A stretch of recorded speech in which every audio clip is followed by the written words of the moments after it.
everyone, my name is Shami Pei. I am a first-year medical student at the University of Toronto. And I'm Arthi. I'm a first-year physician assistant student at the University of Toronto. And we have this collab video, or a series of 5 videos, where we're going to actually compare and contrast the first semester of medical school and the physician assistant program at UofT.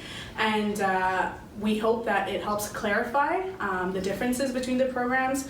I think we're actually going to touch base on the pathway to getting into the program as well, but we hope it gives you some insight into how the program's like and help you choose your career path. Yeah. So this is our first video of the series. We're going to be talking about what happens before you actually get to this point, and so that includes your application process. I'm going to start with medical school, and so the first thing that comes to mind for me is the academic part of your application. This includes your GPA. So for Canadian schools anyways, for Canadian medical schools, you need to have had you need to have had an undergrad education before applying, but you can apply before you finish your undergrad, so you can apply in your 3rd year, for example. I did not. I applied in my 4th year, I believe.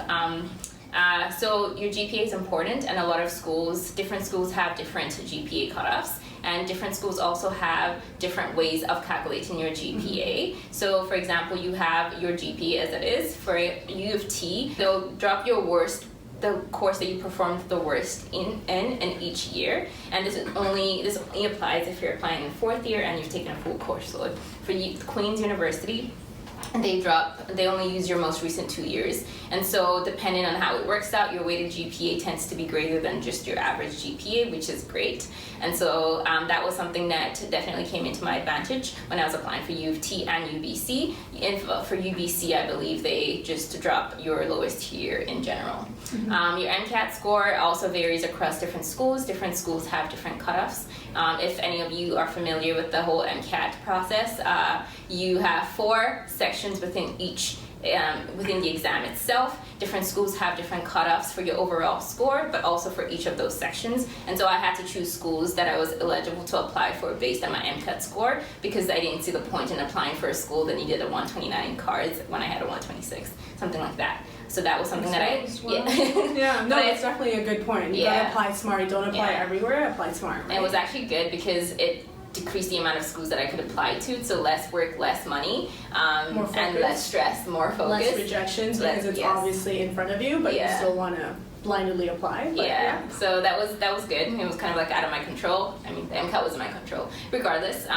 But for PA school, I don't think that you guys have to do that. No, so PA school doesn't require the MCAT, but I think it's similar in that your GPA and it's like a holistic look at the applicant. So you're looking at the GPA, you're looking at the experiences, which you're going to touch base on.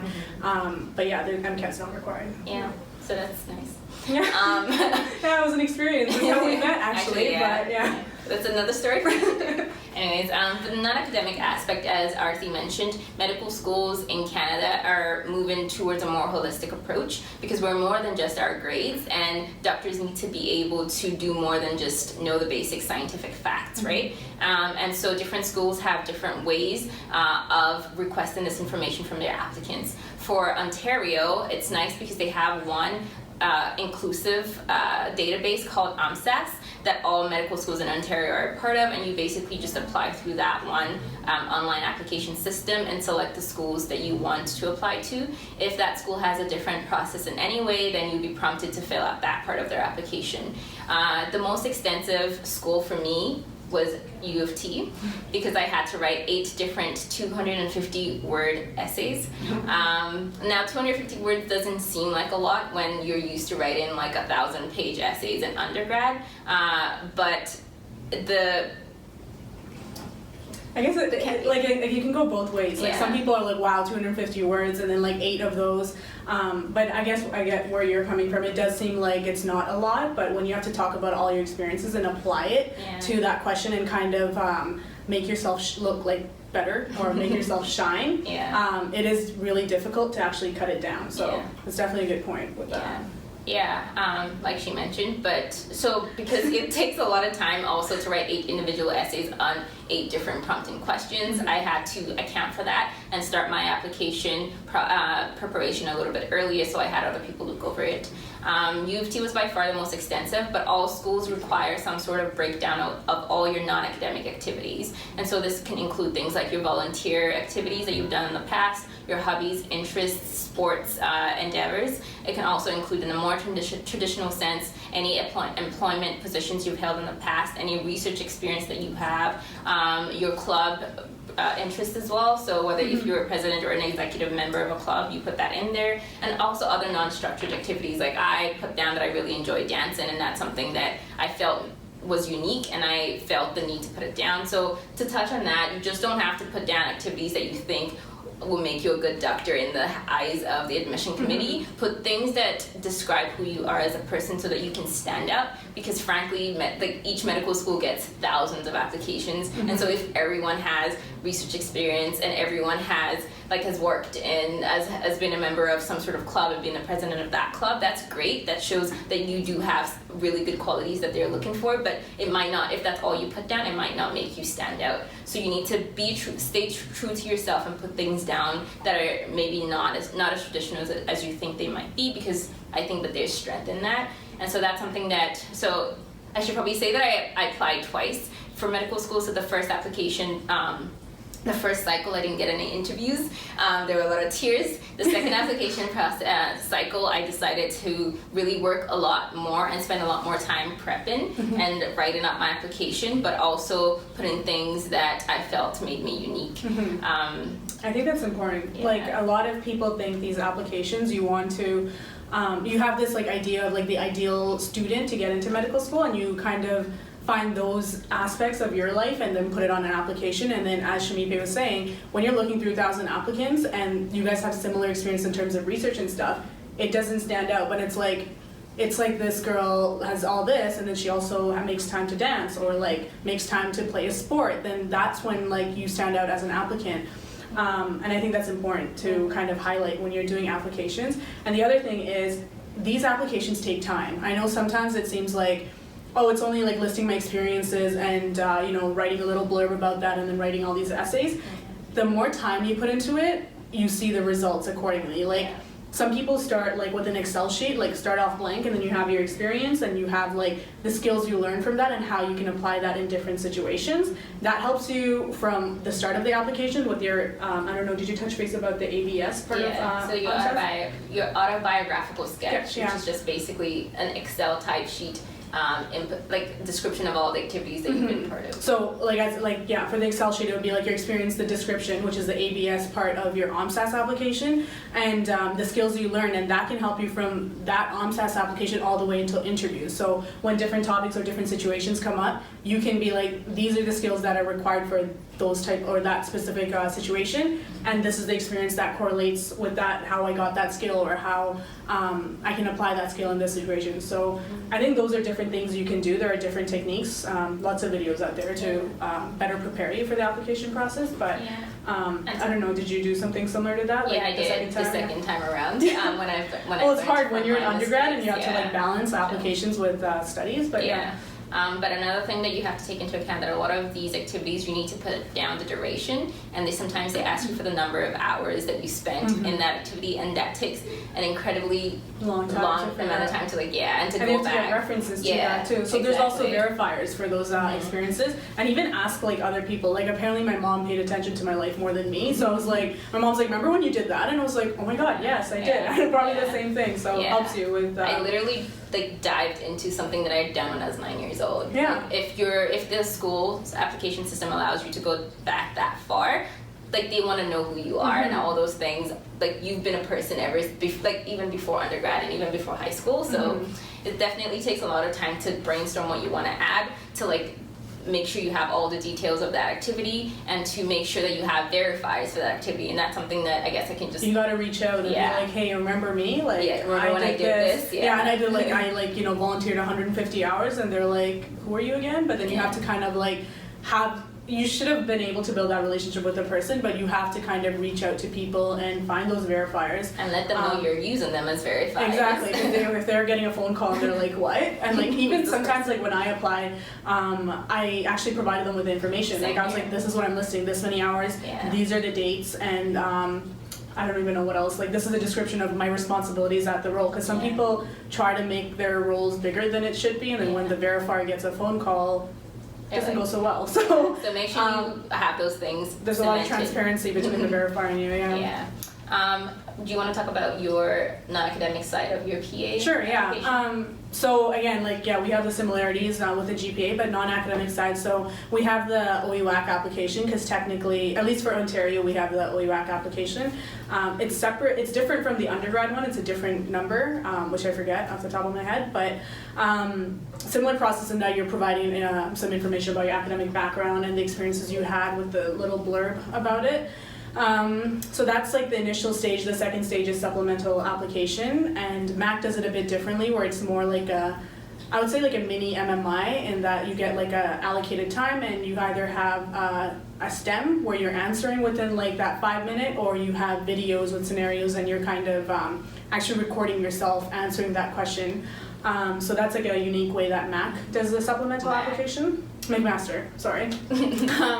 And then UofT actually has an essay. So again, reflecting on the skills you learn from your experiences and applying it to kind of make yourself shine or stand out as like an applicant. And then the third step was MMIs, which I think, so for us is MMIs for the PA program. I'm just going to touch base on Manitoba before and the state. So Manitoba has a different application. I think it's due a bit earlier, and a separate application through their website, and similar things, GPA, and they actually have required courses.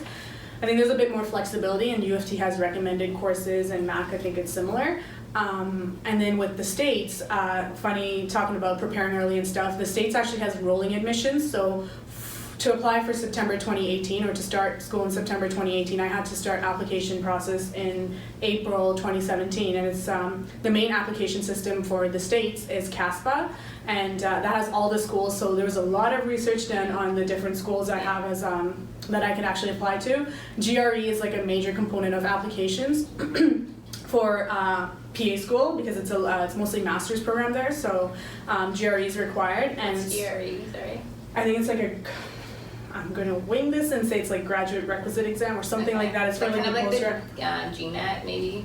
Kind of like that, I think, but that's for like business, I'm assuming. It's for a lot of other graduate. Yeah, so they have like a few exams like that, and like it's kind of like SAT for undergrad to go to the States, or like they do it as part of their high school curriculum. But so GRE, so I had to look for schools. So I think I like researched over 225 universities individually with the help of my roommate, thank God. And yeah, and then I had to find the universities that did not require GRE, and then I had to kind of apply based on GPA, and then if they take international students, and the conversion of GPAs and the required courses and stuff like that. So I think it's a different process in the States, but you do have to start earlier because of the rolling admissions. And then the timing is a bit different too, based on the rolling admissions and when they interview, and the different, I think they have different sections. So it's like this is the first bid and second bid, depending on the school again. But going off, what was that I was saying before about, the different types of interviews. So MMI is the, when I got to the interview stage, MMI, which is multiple mini interviews, was the type of interview that they used at McMaster as well as UofT. Funny, McMaster came up with that type of, or that style of interviewing. So they basically consist of 10 to 12 stations with rest stations in between, and every station, it's timed. There's a different amount of times depending on the university again. And you're either talking about yourself, or you're talking about how you would handle a situation, or sometimes there are more interactive activities with another applicant. So they're trying to, again, assess the different skills that you have and see you as like an applicant outside of like the academic aspect and stuff like that. But I think you had like experiences with 3 different types of interview styles.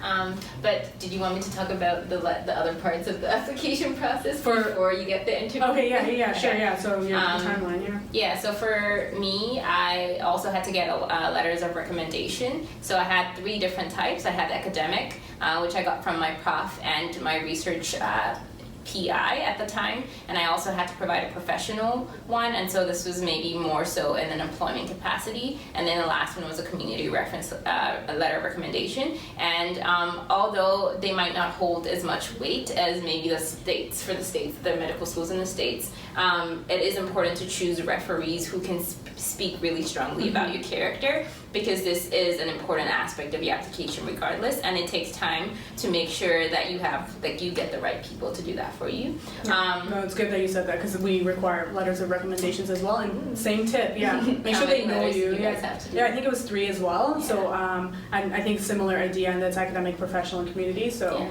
I chose them accordingly, but again, I wanted to make sure this person knew about me. It was not someone I knew short term, unless like I didn't have an option, especially with the professional one just working a year. But it doesn't necessarily have to be like a reference where you're like, wow, but it's like, oh, this person actually knows this applicant and can actually speak well of their character, very well, not just, oh yeah, they're all right. Yeah, it's like you don't want them to say, yeah, they were present, they were working, they were doing the thing. It's like, they excelled in this, and they did this. These are their strengths, and these are their, well, I'll probably not highlight the weaknesses, but these are the strengths, and this is what they improved on as they worked here. So different things like that, that's definitely important. Yeah, so like that kind of wraps up the first stage of the application process, I would say, if I was gonna group it as such. So your profile, your application that you end up submitting sometime in the fall. I think it's the same for PA as well. You submit your application. No. I think it's like February-ish. January, February. There might be differences in timeline, but I submitted my applications in October, and I think it was mid-September for UBC, because I did my undergrad at UBC. So and that was November, you said? Yeah, November was McGill, and it burnt out at that point, and I don't think I paid a lot of attention, so that journey ended at the very short. So after you've kind of done your academic stuff, your MCAT, all that stuff, your non-academic profiles, your letters of recommendation or Gucci, you basically wait for about 2 to 3 months to hear back from the schools. It can be a nerve-wracking time, but when I was waiting, because I did apply during my in my gap year that I took after my 4th year, I was working, so I was less stressed about school, and I took the time to pursue other activities, like exercising was really helpful to get my mind off of it. Yoga was great. And so in this time period, you kind of just wait in, and then eventually you get an email from the respective schools in late December for UBC or early December. And then for the other schools, it kind of rolls into January and February, and you get an email that says that they would like to invite you for an interview, or that they would not like to invite you for an interview. Funny story, I should probably backtrack a little bit. In my first application cycle, so when I was in my 4th year, I got 0 interviews, and this was finals period, especially for UBC, and I like cried. I'm not gonna hide it. It's okay. It was really hard to get 4 rejections. And so my cycle ended pretty early, but thankfully, based on, I guess, I don't know, based on hard work. And she learned, I think like knowing her going through both application processes, I noticed that she learned from the first one, and then, she learned from the first one, and she applied what she learned from the first one to the second one, and took time, and applied smart. That's a key thing, because you don't want those rejections, which you kind of already saw coming subconsciously. So apply smart, and also learn from your mistakes, because there is potential, and she had a lot of drive, which I really admire. She had a lot of drive.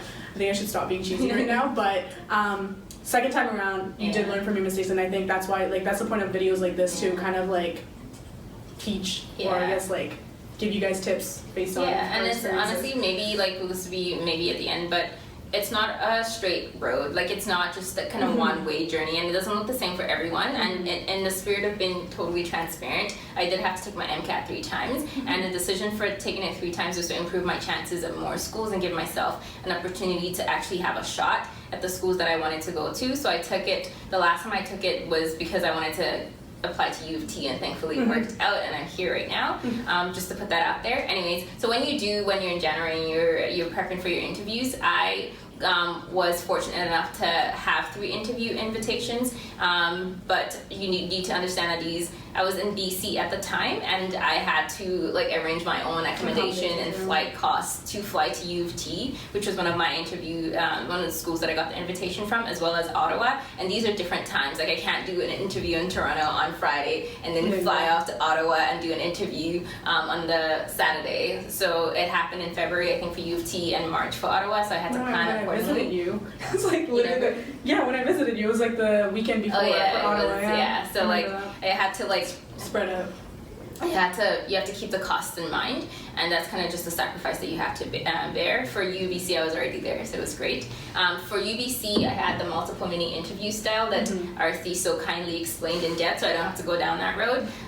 For UofT, it was the modified personal interview, which is called an MPI, and UofT, I believe, is the only school in Canada that actually has that structure, and it was by far my favorite. No shameless plug, but it was by far my favorite because I found that it allowed you to allow the interviewer to get to know you more as a person, as opposed to your opinions or ideas about this big societal topic or this hot topic right now.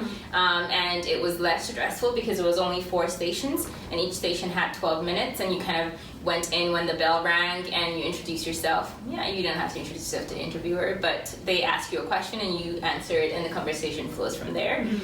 For U of Ottawa, it was a panel style interview, so very different. It was a room full of, I think, with 3 or 4 people. I think one was a med student, another was a community member, one was an actual physician, and they kind of just grill you. I joke. It's also kind of like a conversation, and they do want to get to know you, but I don't think that was my favorite one. But it's like the old style, right? Yeah, it's like the old traditional, old school method. But it was nice to actually have different interview styles, and it didn't get boring or anything. And I learned as I went through each of them. And so by the time I got to Ottawa, although you'll see how that turns out later, I felt a lot more relaxed and a lot more confident. That's true. But honestly, like, regardless of how many interview invites you get, you need to kill it. Like, you need to present your best self. Don't rehearse the questions and That's whatnot. Definitely like very beneficial tip. Yeah, like they want to see who you are as a person. Don't like go in there with like a pre-memorized speech, yeah, basically. Yeah, exactly. Yeah. No, like to touch on that. So MMI, my experience at UofT and McMaster was actually different. So UofT was more like you walked in, introduced yourself. Actually, introducing yourself is not something that you are expected to do, but it is a very professional way to start your interviews. So yeah, you introduce yourself, and then UofT, everyone had poker face, so like you did not know what the person was thinking about you. You read the stem, and then you walked in and you kind of talked, and they were like, they just like kind of stared at you, and then I'm still like reliving this, but and then you had they asked you probing questions, and then you would answer that, but like again, you don't know what they're thinking. With McMaster, it was different. It was more interactive, it was more conversational, and like the more you got, like you had the option to get comfortable with the interviewer and kind of read like how they're gauging your answer, and like go from there and kind of I guess like maneuver around that. But another thing is, as you were saying, like do not rehearse it. So when I got my interview for Hofstra University in the States, I'm like, oh my god, I'm driving all the way over there, I have to prepare for this. So when I got there, they literally asked a question, and I already knew because I did my research. I think I just like word vomit. It was like a word vomit, and I said it, and I was like, oh my god, this is so embarrassing, this is so bad. But yes, there is the pressure that, you know, it is like a it is an assessment. Like it is an assessment, and you do want to prepare for it, but there's a fine balance between being rehearsed. So like know the things that you should cover. I know a lot of people read doing right, but you don't want to like vomit doing right in front of the interviewer, because they already know doing right from the other applicants.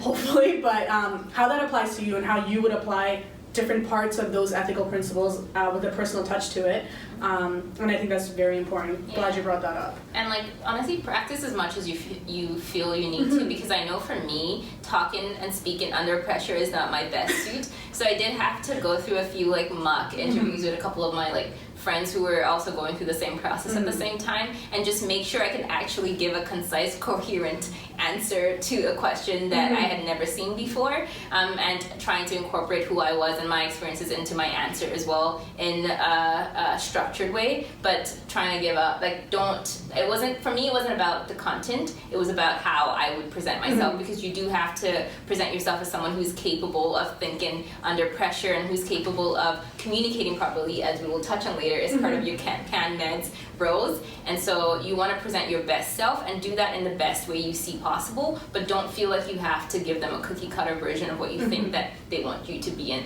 That was the same thing with your application process, right? You wanted them to see who you are as a person, so that they will remember you, they'll remember your face when they're describing your performance to the committee, if it comes to that. if you reach that stage. So yeah. Yeah, no, I think, so two things. Definitely important, and I think when you get nervous, with the practices you start noticing the trends. So I have a tendency to go in circles, so I'll be like, I get my points through, and then I'm like, for some reason I feel the need to keep talking, so I'll go back in circles and say the same thing in different ways. So very important to be concise, and you don't have to be talking the whole time, because they do have probing questions, and sometimes being succinct is like good, because like you got your message through, and you're not kind of like rambling on. And especially with MMIs, when the buzzer goes off, sometimes you get a 1-minute warning, sometimes the buzzer just goes off and you're like, gotta go, like thanks, nice meeting you, and like run out, right? The other thing is CanMed rules, so that's a good way to prepare yourself, and that you're kind of assessing that, and those are the skills that you should highlight throughout your application process as well as the interview. But it's also what from the interviewer side, or from like the panel side, like that's what they're looking at, is can this person be a leader? Can this person be a collaborator? Can this person be a good communicator? Can a patient, like I think you said Ottawa and the panel, they had a patient, like can this patient communicate with this applicant as a physician, a potential physician?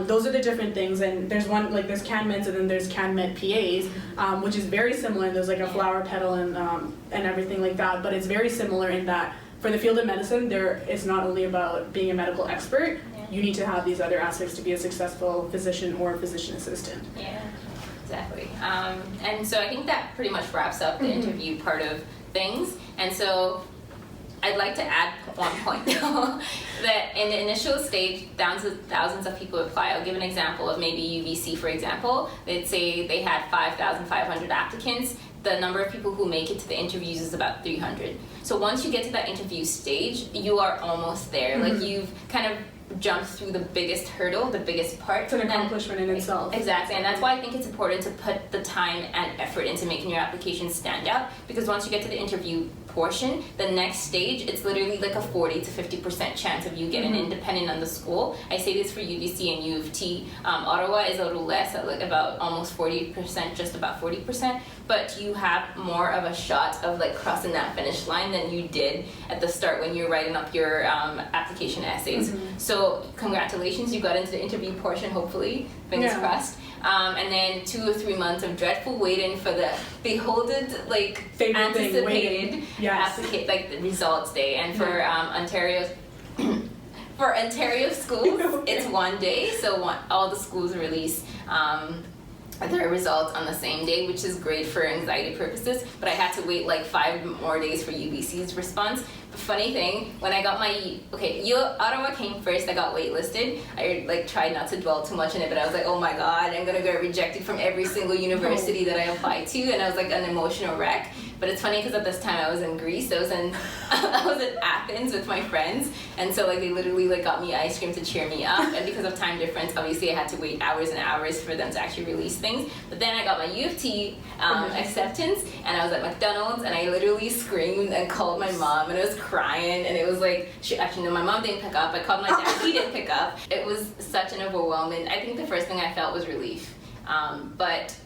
Yeah, it was nice, I guess. I don't know where I'm going with this. What about your experience? I think what you're trying to highlight is every step of the application process is an accomplishment. So if you make it to even the interview stage, that's an accomplishment. If you're able to apply in the first place, that's an accomplishment. Yeah, to have the requirements to apply, that's an accomplishment, unless you're applying blindly, but that's a different story. But yeah, like that's an accomplishment, and getting to that interview stage, that's an accomplishment, and then getting that acceptance is like almost like woohoo, it's the final stage. But I think it's important to like acknowledge and like basically acknowledge those short-term accomplishments, because being successful in every step is very important, and it's kind of like like the successive aspect that's important, or I guess that gets you into the program. But what was your acceptance story? So like again, we met in MCAT, and then I was like going for 3 years ago, and I was like kind of hesitant about med school. I did make a post about this. I was kind of hesitant about med school, but I knew I wanted to do something in medicine, and then I came across the PA profession. I still went through the MCAT process. I did do one application cycle for med school, and even did the MCAT twice, I believe. And I think I didn't see the results because I was not wholeheartedly committed to the profession. The profession.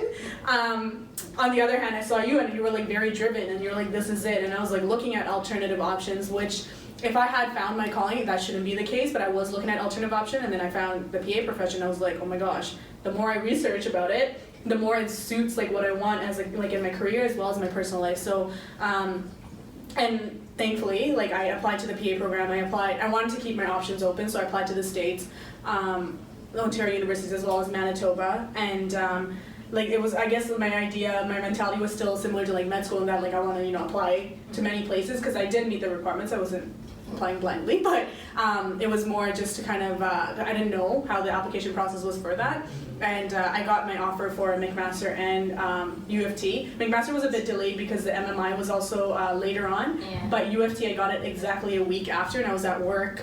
And it's funny, I made a friend at the interview. I know who does that, but I made a friend at the interview, and we were talking over Facebook message, and we were like, you know what, like waiting is like the worst part of application process. It's like you put your work in, and then you gotta wait for 2 to 3 months and try not to think about it. But UofT thankfully like let you know about your I guess if you got the offer or not, or if you were waitlisted within a week. So I was at work, it was lunch break, and then exposed Gloria, the friend I made at the interview, messaged me. She's like, oh my god, UofT released it, but like I kind of have to like check it, and then I got it, and then I'm like yay at work, but then work, it was awkward because I'm leaving work to go to school, so it was kind of interesting. But yeah, it was like Did you I guess cry?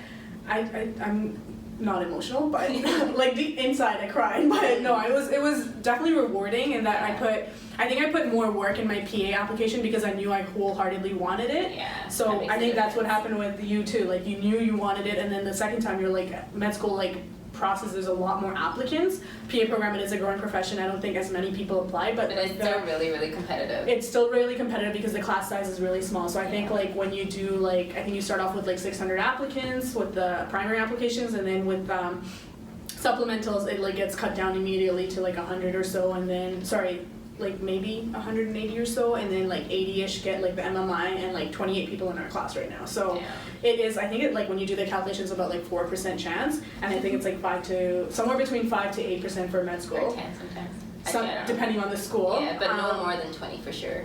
No, I think yes, it's way lower than Way that. less than But like again, the applicant pool is bigger, despite the class size being bigger too. So yeah, it's definitely rewarding once you make it to the end. But like, choose a profession where you wholeheartedly want it, and I think that's what I learned from my journey and like both the career paths. So yeah. So after getting accepted, if you are lucky enough or fortunate enough, I guess, to get multiple offers, the next step is that the decision lies in your hands, basically. So you get to choose. So up until this process, you were powerless. Like it was basically up to them whether or not they felt you were a good fit. But now you have 2 offers sitting in your hands. What do you do? Anyways, okay. So for me, I was fortunate enough to get accepted into UofT and UBC, and I thought it was going to be an easier decision, I'll be honest. But when it actually came down to it, I was so torn. I was so torn, and I actually had to make a list of pros and cons for each school, and then that it basically balanced itself out because each school had different things that attracted me to it. For UBC, I had been there for 5 years. It was like home to me. I was familiar with the campus. I practically studied for half of my undergrad in the med building. I knew a lot about how things worked there, and I also love the city of Vancouver. It's beautiful, and I had friends. Like I had a lot of things that I wanted that would have made me want to stay there. UofT was a new city. Albany, Toronto is also a great city, but for different reasons. But what drew me to UofT was its curriculum. I really enjoyed how things were structured. I felt like I was going to have a little bit more flexibility, especially with Wednesdays off, as we'll talk about in upcoming subsequent videos. But also because it was a great opportunity to be in a new space, in a new place of learning. And I figured I'm young. I'm probably not going to have a decision to get up and move around the older I get. So I thought it was a good opportunity. Also, my family is here. They're in Ontario. So that was a great bonus as well. Surprise, I chose UofT. I don't know the spoiler alert. JK. You got multiple offers, RC. How did you decide? Okay, yeah, so very similar in that I had to sit down and do pros and cons because surprisingly, originally I wanted to go to McMaster, and then it does require a lot of research into each program, and then even reaching out to current students or PAs who are practicing and who went to Mac versus UofT, getting their input.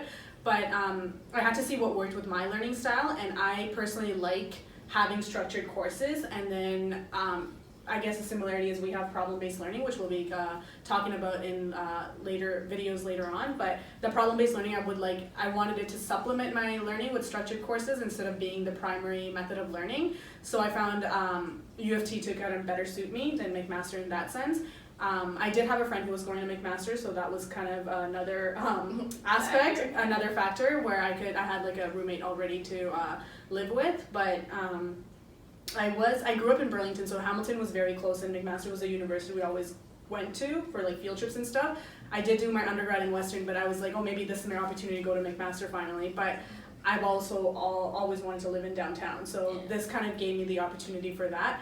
Again, you don't, at least for UofT, most of it's distance learning, so you're not obligated to move close to campus, but I had to move out of home to kind of focus on my studies, so this was my opportunity. Yeah, this was the opportunity for both of us, I guess, in that case, to move to downtown. So there were a variety of factors. I think you need to kind of sit down and do your research and see what suits and it also takes a bit of personal like self-reflection and seeing what worked for you in the past and what your priorities are and different stuff like that. And another aspect is if I was in the core of downtown, I had more networking opportunities where PAs are saturated. UHN is a major place where PAs are hired. There's so many hospitals downtown as well. So many hospitals, walking distance, it's like a healthier lifestyle, so I could just sell my car and like take the subway or walk wherever I needed to. So like there were different factors, but yeah, I ended up at UofT too. So yeah, so well, we've talked a lot. I hope that you're still here. But I hope that gives you some insight into what the application process looks like for medicine versus physician assistant program. We walked you through like basically the steps as we know best and as best as we could describe them. And so thanks for tuning in, and we will see you in the next video.